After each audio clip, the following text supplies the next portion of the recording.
Starting your own e-commerce store can be tricky. Product development, research, and testing take time and a sizable investment. But there's a way to skip these steps and go right into selling. It's called white labeling.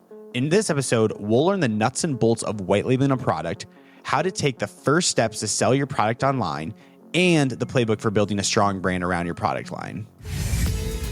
This is Ryan Atkinson, and you're listening to the UpFlip podcast, where we uncover how great businesses are built, how they're run behind the scenes, and how you can replicate their success. Our guest today is Adam Chuntz, an e-commerce veteran with over 20 years of experience. If you ask him how to launch an e-commerce business with a tight budget, the answer will be simple: white labeling. Adam makes over $1 million a year with this model, and today he'll share how you can do it too. Adam, welcome to the show. Super excited to have you on. Thanks for having me, Ryan. Really appreciate it. I think today is going to be a great conversation on how people can get started and reach that $1 million a year mark, because you guys are certainly on that path right now. But it all started back in December 2020 when you start Blanka. Can you kind of tell us about what led up to this point?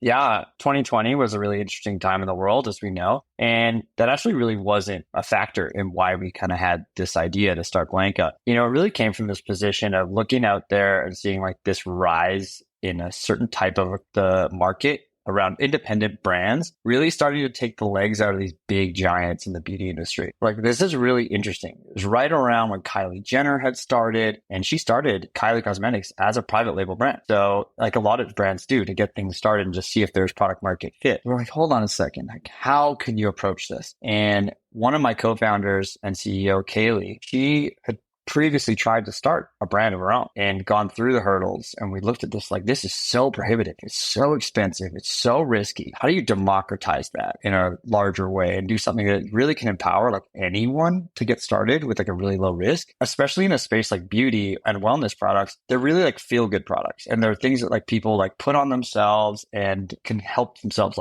ultimately feel better, especially in a time in the world when things weren't feeling that great back in 2020. So really interesting, time. Cosmetics and beauty products, they're small, they're light to ship, and there's something called the lipstick index at the end of the day that's in times of downturn. Typically products like that get commoditized and you see an uptick. So it's that one small thing that someone can buy for themselves to feel better. So there's a lot of check boxes here saying, hold on, this is a huge community. It's growing. It's a $530 billion industry. 25% of the growth is happening in independent brands. We have to be able to service those independent brands more effectively. Sort of bond the original idea. We weren't exactly sure how or what we were going to do there, but that's how it kind of started.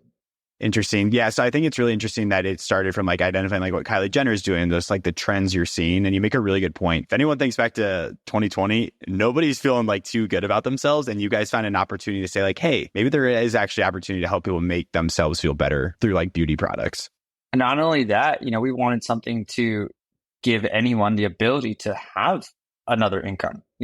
People lost a lot of jobs. There was a lot of things that were happening. So we're there was even another piece to that, which really spawned why we started it. And Blanka, in a nutshell, is an e-commerce platform that allows anyone to start and scale a beauty or wellness product line. And we do that in a few minutes. The way it works is someone creates an account, they upload their logo, we generate hundreds of product shots immediately. That's for their brand. In one click, connect to Shopify or Wix or any other store, and then you sell the product, it flows right through to us. We brand that product on site and we ship it to the end customer. And we do all of that without any minimums. That was a huge caveat for us. And the biggest filter was okay, what kind of products do we want to sell? We want really high quality products that we know where they come from. So North American only products was a massive filter for us. Say, we want to understand more local, where can we ensure that the quality and understand the standards in which these are produced. And, that was a really important piece for us. So that's how we do that across just over 400 SKUs right now. So you can kind of build an entire product line from a few to a couple hundred if you'd really like. But that's kind of it in a nutshell, just making it easy and low risk. I love that. I think making it easy and low risk is something that any entrepreneur, when their ears hear that, they probably perk up a little bit and they get super excited for. So for people that do want to start something similar to this, and they go on your guys' website and they're saying, holy smokes, I'm ready to do this. Who is this for? Could anybody do this? Or who's your guys' target audience that can actually use Blanka? Great question. Really, it is anyone. At the end of the day, our audience is generally broken into about 4 cohorts or buckets. On one end, there's the net new entrepreneur, the solopreneur, the side hustler, everyone, the mom that wants something at night as an additional income source or something to do. Then there's like the creator economy. So we have creators and influencers who obviously already had an existing business or following and things like that. And they're monetizing that even further rather than promoting someone else's product. They can then promote and sell their own without ever having to touch it. The third are beauty professionals. So makeup artists, estheticians, even a bit of like salon owner falls into there as well. And the fourth on the larger scale are existing brands. So existing brands such as like a clothing company can either beta test a new product extension, product line to see if there is product market fit or their audience is kind of into saying doing a small skincare line, or they can also do limited drops. They can do seasonal drops like a gift with purchase and things like that that are really brand adjacent. So yeah, there's lots of flexibility in where that sits and who uses Blanka. Yeah, I think that's obviously like a question that just comes to mind because to me, it is like, oh, like you better have like a following of like 1 million followers to like be able to pull this off successfully. But it can go way beyond that. Is like it's the mom that owns the hair salon that wants to create a new like product offering. And this is one way for her to like actually do that. Yeah, exactly. What we've seen with the most successful brands on our platform, they're already bringing an existing community. And when you think about like what your community is, like it can be really simple. It can be like your friends and family. It can just be little things. It can be the people you go to the gym with. Ultimately, it's called word of mouth marketing at the end of the day. Like we trust our friends. So having that community first, whether it's small or it's large, that's really important rather than trying to reach all these other people. But that's really where we see people with the most success on the platform, like leaning into their community, understanding it. I like that. So have a community coming into this. And of course, a big question is like, what product should people offer? So if someone comes to you and they're like, hey, I had this community, what types of questions are you going to ask them to figure out what type of products they should actually be offering? When it comes down to product offering, I think it's identifying ultimately like what you're passionate about. Like if you're selling this, you need to trust it, you need to use it, you need to have conviction in it and believe in those products. There is no like golden answer or golden rule around like what product, what works, what doesn't. But I would say it's about building a narrative around your products. So you give people more of a reason to believe in why they need that product. Is it solving a problem, or is it something that is even so simple as this just fits my overall like ethos or vibe from like a color palette. There's a lot of things there. That's why we wanted to have a huge selection of products so that people could truly build a unique offering of just a few products to create like those more hero SKUs to easily make like more of a narrative around it, like make a system instead of like, here's 100 different things and you just have doom scrolling. That doesn't really work. So yeah, hope that answers it. Yeah, definitely. It does. And I feel like a lot of people should just be like thinking about if you're bringing that community, you're probably gonna know what that community like wants or needs, or do like some sort of customer discovery to actually just say like, oh, hey, they want like lipstick or something else. But like actually having that customer discovery, I feel like is a great way to like kind of build it from the ground up, but also know like there's actually going to be demand for it. Definitely. And finding like a use case, is that something that, identifying a product, like maybe it's the place in which you live is really dry and like everyone's always struggling with, moisturizing. It's like providing more of a solution, a complete system, understanding that what are the true factors in getting like, healthy skin in a dry environment. We have serums, we have like toners, we have all these different things to help do that. Like that's building like a story that's relative to your community, but you can sell it online. That's kind of the other part. You can sell it to anyone, anywhere. I like it. And let's talk about selling it to anyone, anywhere. So let's just say you have that community. You say, hey, I know what product I'm going to offer. What are some of those like effective marketing strategies to get this off the ground and like get your first dollar with this? That's, at the end of the day, that's a really hard thing to answer beyond, ultimately really leaning into that story around what the product is, understanding like how you're going to reach these people, reach your community. Ideally, you already have some sort of a following or some way to do that and to get them in the door. Strategic pricing is really, important. Understanding like the way that we price the products is really, really, really affordable. So most of our merchants mark up well over 200%, which is not even close to like a lot of the standards in like the beauty shops, but they have the flexibility to have that big margin to play with certain costs, like putting in shipping, including shipping as like a lower rate and things like that in your costs. Really like what a lot of people do for small brands that are starting, it's sampling. That's like an easy solution to get product in the hands of people and kind of getting them going to ideally get them to purchase something right away. Interesting. Yeah. And so when you say sampling, can you kind of expand on that a little bit more? Like gifting, like giving free samples essentially to get things off the ground, I guess I would say. Yeah, absolutely. I feel like that's kind of like customer discovery again, is like understanding like, oh, people are super excited about this or they're super excited about this, and actually getting into the hands of the customer, I feel like is a great way again to like kind of make it less of a risk to like actually start like doing something like this. Is once you start getting that great feedback from people that they are excited about the product, then you can like really throw gas on the fire and really get going with it. Exactly. And, once you do have that, like you said, you just lean in, right? And recognize the things that work and the things that don't work. And lean into the ones that work, and the ones that don't, just stop doing it. Can I get a drum roll, please? Because we are giving away a free lifetime access to the Academy for one lucky listener. And it's super simple to participate. All you need to do is leave us a review on Apple and then send us a screenshot as proof. It takes 5 minutes for lifetime access to the UpFlip Academy for free. So 2 steps: leave us a review on Apple Podcasts, send us a screenshot, and the link to participate is in the show notes below. If you are a wannabe entrepreneur, the courses in there are so invaluable for you to actually get that first business idea off the ground. And then for the current business owners that are looking to sharpen their skills, there are a ton of courses in there for you. And the best part, you're going to be able to connect with other top-notch entrepreneurs in your field to network with them and learn from them. The winner will be announced on July 26th. All you need to do, leave us a review on Apple, send us a screenshot of proof, and you guys can find more details in the show notes below. I'm curious to ask you too, someone with like limited capital, I want to think about like those like mom and pop shops or like those solopreneurs that want to get started. If they have like a limited budget, what ways, of course, like sampling and all that stuff, but like what are some other ways that they can get started with like limited capitals instead of investing $1 million right away?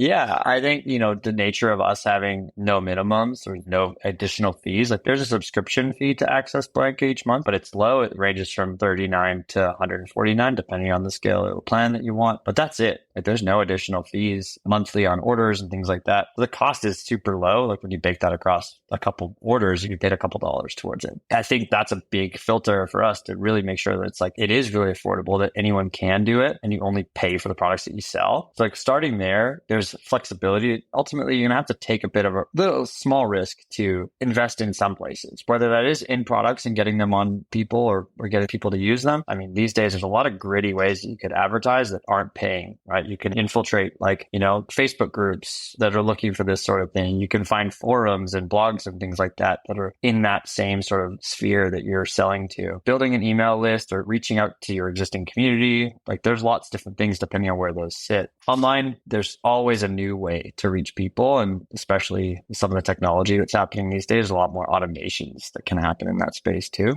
Yeah, it sounds like there's like a lot of good ways for like someone to like actually get started, like white labeling. But I also want to hit on that white labeling point because we talked about before the show, like what you guys offer, like you don't really promote like white labeling. Can you kind of promote like what you guys, how you would say it? Yeah, that's a great, segue into how we really define ourselves and defined ourselves since the beginning. Is when we looked into how we were going to start this, we're like, okay, the industry of white labeling is very archaic. There's no tech, super high, minimum. The people that operate these manufacturers and companies, it's very slow. Honestly, when we started, there were still suppliers that were using fax. I'm not joking. At the end of 2020, beginning of 2021, it's crazy. So we're like, okay, all this stuff feels like a very offline, very archaic, old experience. So we just put this bucket around like, okay, private labeling, white labeling is old school. We're new school. We're tech. So we're really taking this approach to like, it's the modern way to brand a product, the modern way to create a branded product line. That was like a big distinction for us because we're like, how can people, connect with it more? Everything's about brand building and understanding like what that means to people. Like it's about building brands on the platform. Our tagline is build your brand. But within that is like all the products that you can offer and just seeing them come to life with that personalization in real time, as opposed to, 2 or 3 weeks of emails going back and forth with a supplier seeing, oh, here's what it could look like. And then you have to order hundreds of minimums and, all that sort of stuff. We like, how do we make this fast, digestible, and instant that someone can actually see the result right away and be like, oh, I see it. I want to order it. Let's go. Adam, what I think is so funny about that is it was still like 2021 and companies were still using fax machines, especially for like something like this where like you need to be so like on it, like so like tech heavy. So I think that was like a great opportunity again for you to identify those trends and be able to notice like, people are using fax machines. Why don't we just put this like a tech focused company and like actually like blow away our competition? I think that's a good caveat to that story.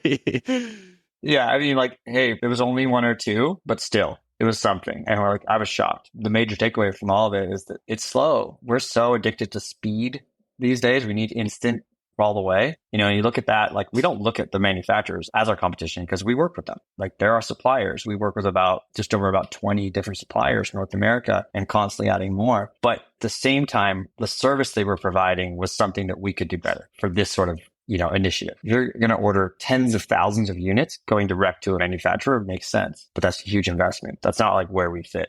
It reminds me of an episode that we had on here with Neil or Keith. He came on and said like when he started his company, people were like still like not answering a phone call if you like called like a house cleaning business. And it's kind of similar to what you guys is like, how can we beat the competition with speed? And like, how do we get that to people so they can actually get their products off the ground? I want to talk a little bit more about throughout this episode. I think you have like showed like the opportunities through it. Like you were identifying trends, like you identified that as well. What are some other like untapped opportunities in this industry that someone like could consider starting? I think, one piece that I spoke to a little bit earlier around existing brands treating us almost like a beta incubator to test products for their audience. There's lots of opportunity there around like we have several people on the platform that are brands on the platform that have a pretty wide product offering. They do this across lots of different types of products, clothing to, widgets to whatever. They already have this brand and this community. And then they start using us for, could we add some component of like a beauty or wellness product? And they start there. So I think there's opportunities around like just testing and then expanding that doesn't exist anywhere else to easily be able to plug in and just see if it works. And if it doesn't, then shift and try different ones. Yeah, I feel like just like thinking of like opportunities, like how can you identify again, like those trends that you're seeing in the marketplace and like how can you actually capitalize on like running parallel to those trends and offering like a product that can also like meet those trends as they're both going up?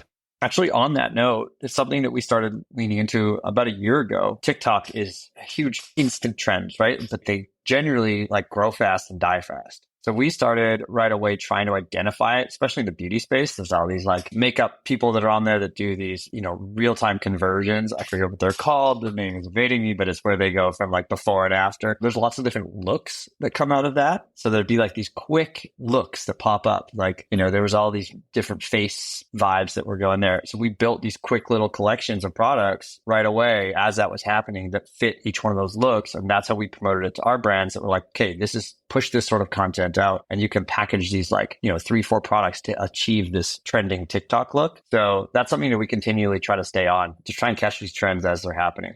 Yeah, I feel like TikTok's like a great way to catch those trends and noticing like what the market wants and then actually being able to deliver on that and market that effectively to meet those trends.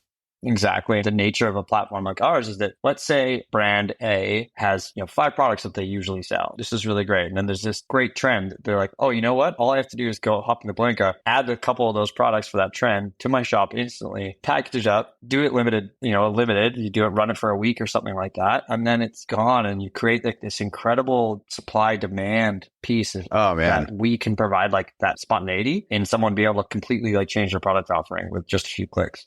That is so cool. I think the accessibility that you guys are giving to people that like want to start their own like product line, product offering, I think it's like so beneficial because like you said, in a few clicks, you can completely change like what you're offering to actually like capitalize on some of those trends that you're seeing to help your customers get what they want to see.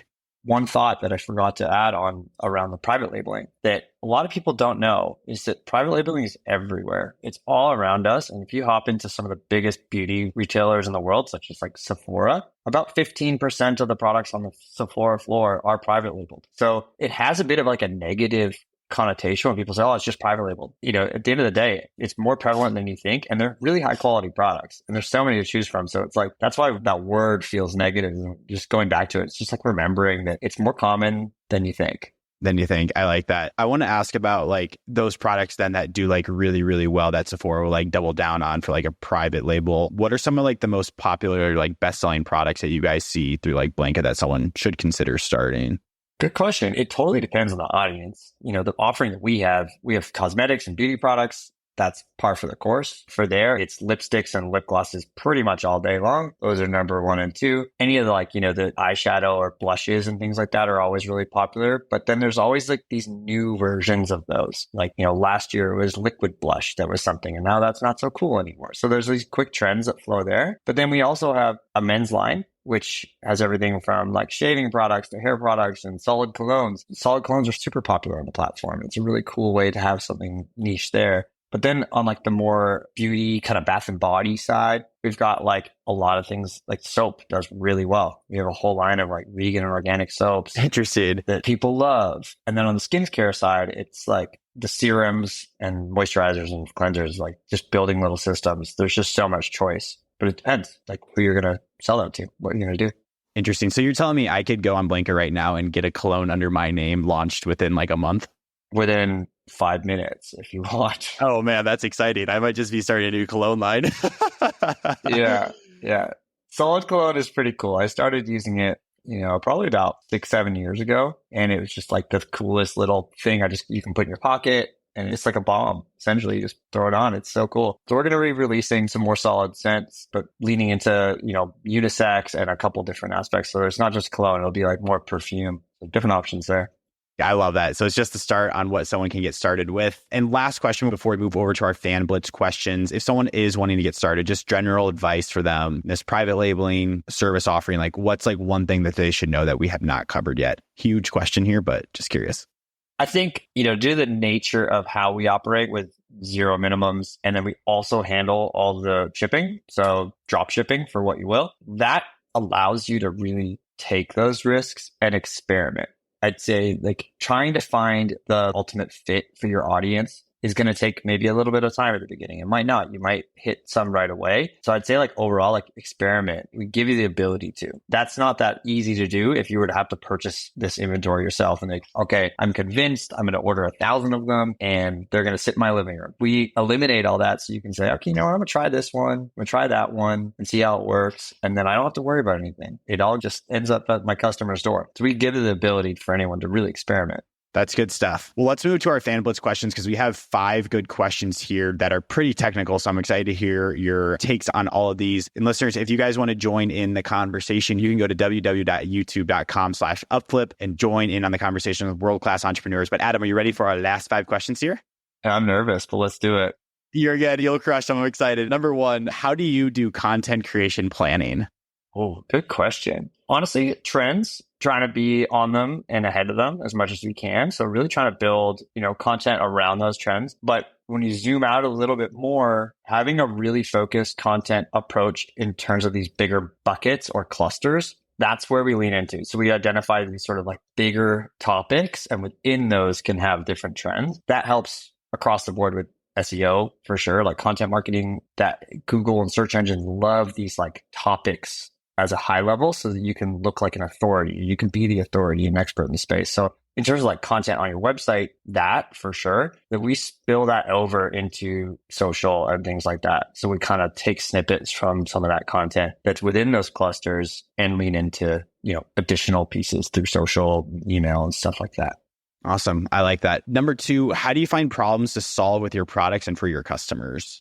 I feel like a broken record, but trends. Yeah, I think that it's identified, quite often these new things pop up in terms of like what our suppliers and manufacturers in the industry is asking for to ultimately solve problems, such as a certain type of, we're not going to get medical on this sort of topic in terms of like where those products go, but let's say there's like a common way that you can moisturize your skin or something along those lines, just trying to like identify that and then provide that solution. And the other side, it's more of that whole system that I spoke about before, rather than just, that's more on the skincare side of things, but really around like what are each of the products to complete like a system that you're the whole package. In skincare, it's one of those things, you can have a cleanser and a toner and then a moisturizer and all these different things there. It's about that and building education around that for your audience as well, helping them understand like what each product is for and why. And like you said, trends, everyone, trends. That's your takeaway for this episode. Number 3, how can you automate everything? Everything. I mean, let's plug that into ChatGPT and see what it says. Yeah. At the end of the day, yeah, AI has definitely given us a lot more tools to automate, let's face it, but there's still setups and different things. And we're talking about e-com for sure. Everything from email, there's some really low cost entry platforms out there. Like Klaviyo is amazing and MailChimp even has really stepped their game up. But there's some really simple automations around like, your user's journey as they're clicking through and abandoning your site or thanking them for their first purchase, all that sort of stuff. On the social side of things, there's tons of like automated publishing tools. Those are all built into most of the platforms now. So that's all there, super automated there. Beyond that, like little tricks like Zapier Zapier is a cool thing that connects different tech functions to say update. Like you say you want your bookkeeping and you aren't going to pay for a software and you just want to keep that in a spreadsheet. Zapier can just like flow all that stuff automatically through from your store into a spreadsheet. There's lots of ways to automate, and each one of those is layering in AI. Every day it's getting better. Absolutely. We use Zapier here at Spacebar Visuals, and it is a great tool to like connect to like a ton of different systems. So I will +1 that one. 2 more. I'm excited for this one. How do you keep the quality consistent? Quality is like a massive filter for us. It always has been since day one. As I mentioned, from like where we source our products from, like understanding the suppliers, having really good relationships with them. They're meeting the highest level of the ISO like standards in production and manufacturing, as well as most of our products being like vegan and cruelty free and all that side of things. That's just has to be the way it is. We won't have anything that doesn't meet those. On the other side, for the actual like production and the way that we brand and ship, all of that is extremely high quality. So, for us, like we're not putting like a sticker on the product with your logo on it. That's something that is more common out there for all different types of products. We're actually printing directly onto these products with extremely high quality. And that's like very important to us to retain that like real level of like premium feel, because that's really where we stand. We're like, we didn't want crappy products. You can have a great product, but if the thing shows up with like a crappy label on it, it's not a great experience. So we wanted that to be like the red line through everything. And I feel like that's honestly trends in the marketplace we're seeing now is like people want high quality products. They want stuff that is like actually good for yourself, like good for the environment. Number 5, what's the best way to acquire customers? Man, there isn't really a golden rule. Ultimately, I would start niche and try and find like a group of people that you can focus on right away and test and see if they align with like the brand positioning that you're trying to sell this product to, and ultimately like what they're looking for, what they believe in. Does that align with what you're trying to sell them? Or the easiest, combination is the product that you have solving a problem that they all have. Beyond that, like leaning into your community. Again, as I mentioned earlier, like I can't stress that enough. Realize how important that is around you, and they're there. They trust you. So trust them. Adam, thank you so much for being here today. Really, really appreciate it for you. Last question for you. If someone's like, man, that Adam guy is awesome, I want to learn more about Blanka, where can they do so and where can they get started?